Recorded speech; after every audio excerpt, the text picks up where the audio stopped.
So what's going on, guys? It's Ian. I know it's a couple days later than I said it would be, but I had done about a 36-hour stint of time being awake, so unfortunately I wasn't really able to find the time to do a little bit of work on this commentary. But hey, it's Tuesday. I got the day off of work finally, and let's get this ball rolling.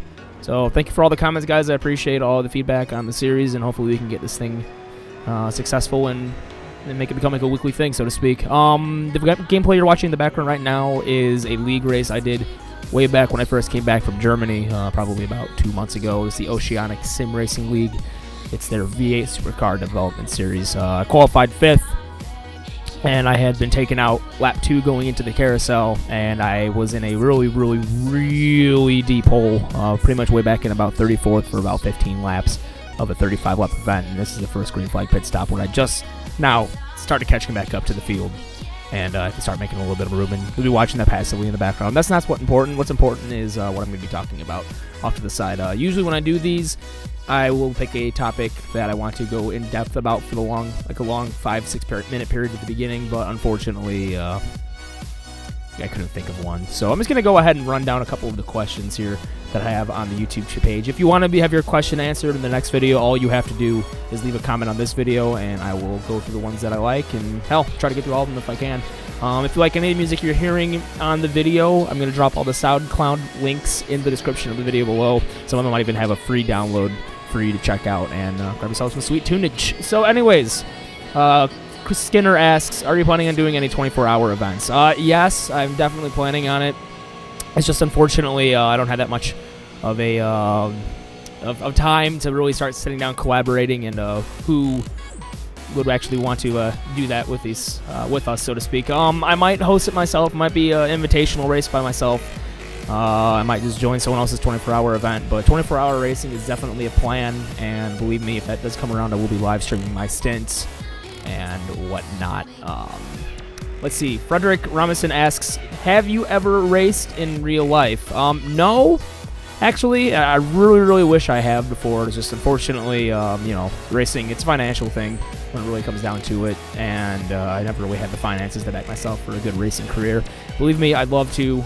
Anything that I do end up driving real fast, I do it pretty well. I got a bunch of guys with fast cars. I've, you know, taken a rip around the roads and whatnot, but other than that, really no. I've done a couple of indoor go-karts, a couple of outdoor go-karts, really fast ones too, but I still don't consider that racing. It's something that anybody can do, and it really doesn't require that much talent, so to speak. But honestly, I'd love to. I had the chance to do the run a race car program after I won the Verdane Championship last year. Unfortunately, I went to Germany in the time frame that, well, maybe not unfortunately, but I ended up going to Germany during the time which I could have possibly driven the car at Stafford in a race, so I didn't get around to doing that. It's a shame, but there will be more opportunities, I'm pretty sure. LaraBeast22 asks, what is your daily driver? And you guys are going to laugh at me. I'm going to put a picture of it right now. 1997 Saturn SC1.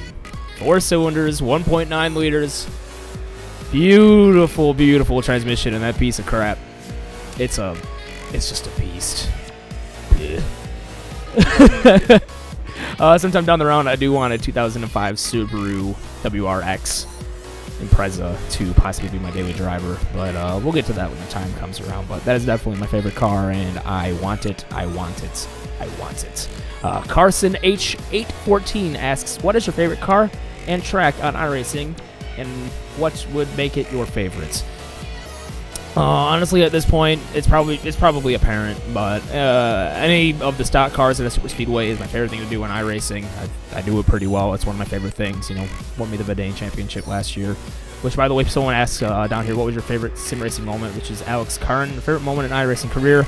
Yeah, Verdane Championship for sure. It's just simply because they put a lot of time and effort into that. It was, you know, Paul Strickland Jr., Garland Meadows, myself, Chris Sweat we had on board last year. It was our baby. You know, we did a lot of work to make that thing what it was, and, you know, to go through the adversity and, you know, that tied points battle going into the final race and making an awesome brawl with like 5 laps to go. Definitely my favorite moment. It's memorable. It was archived well with LSR TV broadcasting, and, you know, it was a high point. You know, it really took off a Dane, and this year we've Already had 2 races. I'm sitting on top of the points, tied with Adam Gilliland, who's another absolutely fantastic sim racer. Really, really good at super speedways as well. Honestly, I think this year can probably be just as intense, even if not even more intense than what it was last year. That's for damn sure. No room for error this year, hands down. But as far as the favorite car and track goes, what makes it my favorite? It's just because of the intensity. You know, you're racing super close. It's a great equalizer amongst all the cars. I don't consider myself that great of an oval racer. I'm probably above average. I'm not like, hey, I'm gonna go ahead and make a run for pro. I would never make pro, even if I tried. I'm just not that good, and I just like the really close and tight competition of it. That's why I think it's honestly one of my favorite things to do at this point. Street Boss 24 asks, Ian, if iRacing told you that you can show your skills in any type of racing cars, which would it be? I'm only going to assume real life on that question, but I think I would probably want to take behind the wheel of a Derp, a Camper World Truck Series truck, whatever it's going to be next year. I'm not 100% sure about that one just yet, but definitely a truck. Those things are awesome. They're great races to watch, and it would be a great entry-level thing to showcase some skills and give it a go. For sure that, if I were going to be doing anything on the open wheel side of things, probably just a Star Mazda. Great little car, lots of downforce, super fast, really responsive little car. No doubt in my mind that's what I would be wanting to do. Justin Bolton himself asks, why do we only have, bear in mind guys, this is a very deep question, here we go. Why do we only have race cars when we also use them to practice and qualify as well as race? Well, Senor Bolton, that is a very deep question, and it blew my mind the first time I read it, but upon further analysis, a race car is called a race car because it is used for the intent of racing. Practice and qualifying is all within the intent of racing your car. So it's not just a car, it is a race car. Boom. Mr. Epic Chicken Man asks, I'm sorry. He asks, if all series and iRacing were canceled, but the SK modified and the Silver Crown, but they drive like the A and B class, would you still race them replacing A and B class cars? Honestly, the SK, no. Well, no, take it back. I got the reverse. The Silver Crown, no. I don't like the car, how it drives right now. It never has driven well, aside from when you're full throttling it at a 1.5 mile track, so to speak. SK Modified, possibly. It's a fun car. I like it a lot. It's a well-handling, all-around short course car, and I don't know. I think I'd definitely give that one a run, but unfortunately, I think that was a terrible rear end chatter there. If the A and B class official series went down, iRacing would probably lose a ton of membership, and that would probably be me included. I don't see myself running anything but, you know, a lot of the major oval cars in iRacing. CyberX110 asks, how long did it take for you to get your first legit A-class win? I honestly don't know. I think I ended up picking up a Rookie Legends race like the very first week I came out. Late models, very first week. But CB and A-class, it took me a really long time. I think my first A-class legit win was probably at Talladega or something in 2012. Or maybe 2011. I'm not 100% positive on that one, but it probably took me maybe a quarter to half of the first full season that I actually qualified to run the A car to win a legit A-class race. Honestly, the only A-class race that I've won that isn't at Talladega or Daytona is at places like Atlanta, Chicagoland, just other 1.5 mile racetracks. But yeah, it took a while. But just have patience if you're coming into the service first time. It'll come to you eventually, that's for sure. Michael Tyler asks, are there any tips to get better at iRacing, you know, with iRating, your positioning of the track and whatnot? Honestly, there is no all-around secret. Every driver is going to be driving a little bit differently. It just, honestly, out of anything else, just like any other game in the world, you know, iRacing more specifically, will require this. You need to sit down and just practice. Don't take it easy. When you're in practice room, just drive it as absolutely hard as you can. You know, put the car on the edge of control at all times, and just get a feel of what the thing does. You know, that's how you're going to improve yourself on the car. So you know when it gets a little bit out of your control, that's how you know, hey, well, this is what I got to do to handle it when it gets to this point. And all around, just makes you better at car control. Really, you know, you never, ever in practice situations take it easy. That's probably the one piece of advice I have. Unless you're on like a professional A-class racing team and you're doing like a 10-lap tire run, don't take it easy in practice. Just really sit down, a lot of seat time, focus on the car, learn how it handles in the edge of grip situations, and you're going to be doing just fine. Joe Burkett asks me your honest thoughts on Brad Keselowski. For those of you on Facebook, you know how I feel about him. But regardless, I'm going to be a little bit more professional about it. He doesn't race clean. Let me be completely frank. I mean, he does dig hard. He is a hard-driving contender out on the racetrack, which makes him, you know, always a threat at any racetrack you go to. It's just the way he races is not what many drivers on the racetrack would do back to him. And, you know, he's really aggressive, so to speak. You know, he goes for holes that, you know, shouldn't be taken, but he goes anyways because it was there. You know, just a hard driver, really. Nothing else to say. He's just, I'm not a fan. Just we'll put it that way. We'll leave it there. I don't want to go off on this dude. I already had my moments this week, and I really don't feel like raging again.